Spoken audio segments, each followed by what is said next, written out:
روزگاری که مادر از برای آگاهی من لب به سخن می گشود، عشق را در کلامش، نور را در دلش و پاکی را در نگاهش می فهمیدم. و آن زمان که از ایران می گفت، گونه هایش تر می شد و نگاهش خیره. و آنگاه که مرا درس خردورزی می داد، در گوشم گاتها را نجوا می کرد. حال که او به آسمان پرکشیده است و در افق ناپیدا، من آن سرودها را به یادش می خوانم تا پرواز را خود بیاموزم از روزگار. یه قربانم من گیره وهو دده حسرا مننگ ها اشیش چاش یوتننا ویدوش مزداو اهورهیا یوت ایسای تباچا اوت سای عیش اشهیا. در پرتو اندیشه پاک روانم را به سوی فردوس رهبری خواهم کرد و با آگاهی از پاداشی که خدای هستی بخش دانا برای کارهای نیک مقرر فرموده است کوشش خواهم کرد تا آنجا که مرا تاب و توان است مردم را بیاموزم که به راستی گرایند و درستی پیشه سازند.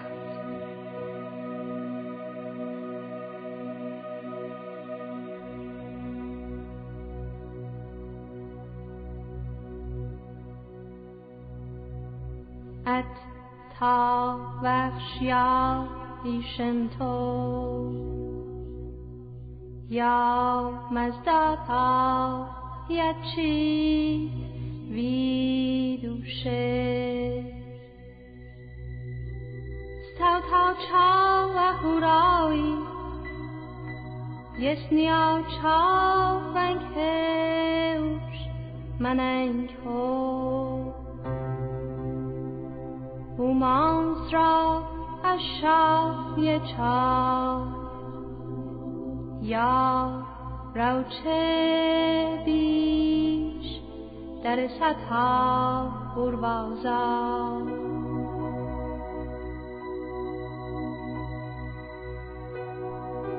اینک برای جویندگان حقیقت و مردم دانا از این دو پدیده بزرگ سپنتا-مینو و انگره-مینو سخن خواهم گفت و روش ستایش خداوند جان و خرد و نیایش وهومن یا منش پاک را بیان خواهم کرد و همچنین از دانش الهی و آیین راستی عشا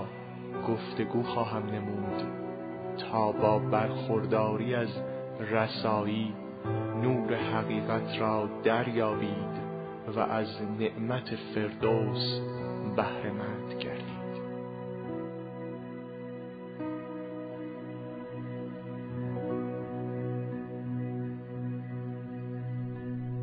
سراوتا گوشایش و هشتا اوینتا سوچا مننگ ها آورنا ویچی تهیا نرم خواه خویای تنویه ترا مزه یانکو احمای نه سجدیاوی بودن تو پیتی.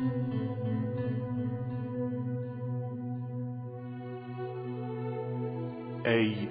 مردم، بهترین سخنان را به گوش هوش بشنوید و با اندیشه روشن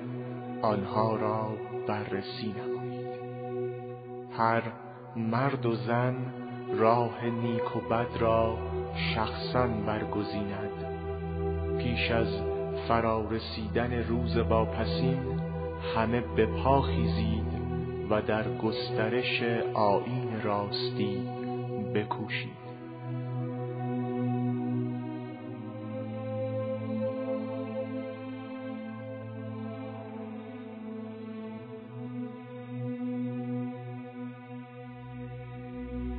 اچھا توی ویم خویاما یوی ای فرشه کرنون اهون مزداوس چا اهوران خو آمویست را برنا و شاچا ید حترا مناو بود ید را چیستیش انگهد میرا.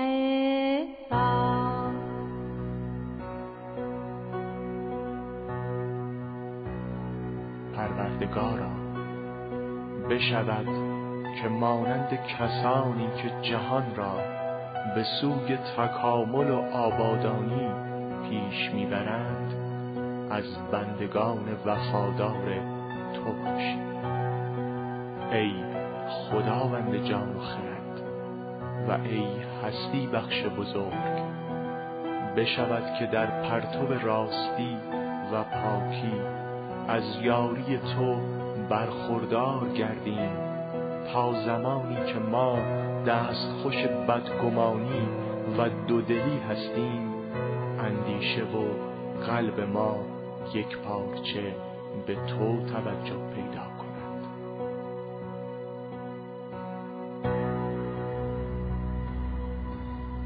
از من کی خوی مزداف یزین ستوی مننگ ها ونگ هوش پتره مننگ هو ید و هم چشمینی هم ربن پیپی دامی مشهیا این هوش اهورم شیوت نشو.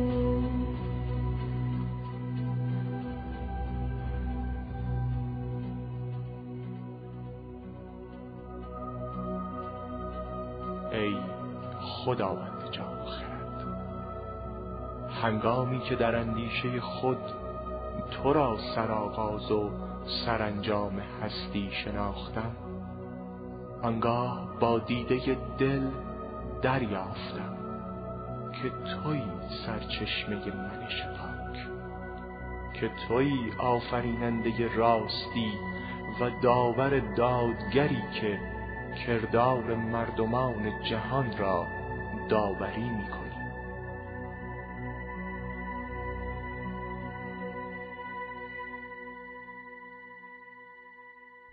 ید نه مزدا پاوی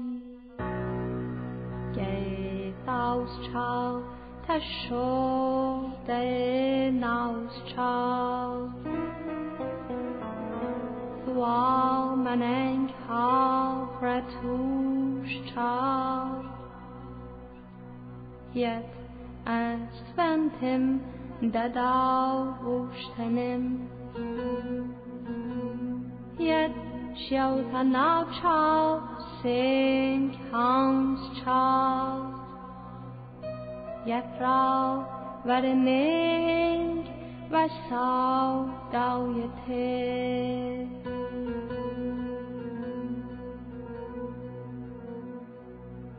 ای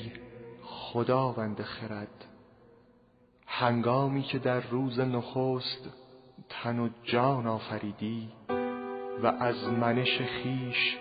نیروی اندیشیدن و خرد بخشیدی، زمانی که به تن خاکی روان دمیدی و برای انسان نیروی کار کردن، سخن گفتن و رهبری کردن به ارمغان آوردی، خواستی تا هر کسی به دلخواه خود و با کمال آزادی کیش خود را برگزیند.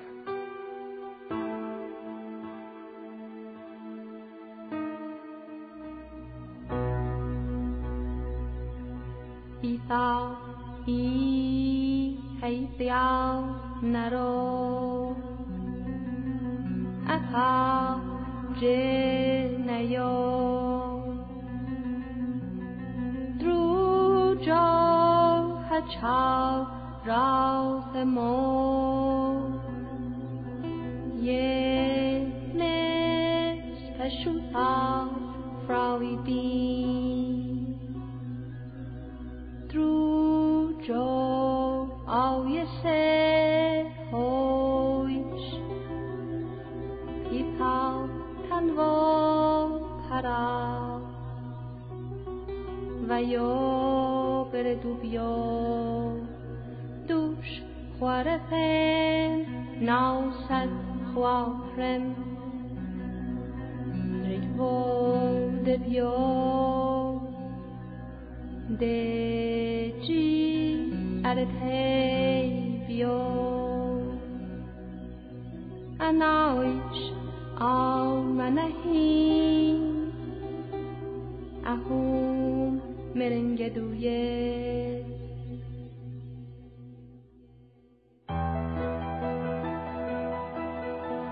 ای مردان و زنان، کوشش کنید به این حقایق توجه داشته باشید. از دروغ که همان زندگانی مادی و وسوسه انگیز است پرهیز کنید و از پیشرفت ریا و فریب جلوگیری نمایید. پیوند خویش را با دروغ بگسلید و بدانید که آن خوشی و سروری که از راه نادرست و بدبختی و بیچارگی دیگران به دست آید، جز رنج و افسوس چیزی به بار نخواهد آورد و تبهکاران و دروغ پرستانی که در پی تباهی درست کردارانند، به راستی زندگانی معنوی و آرامش روحی خود را از بین خواهند برد.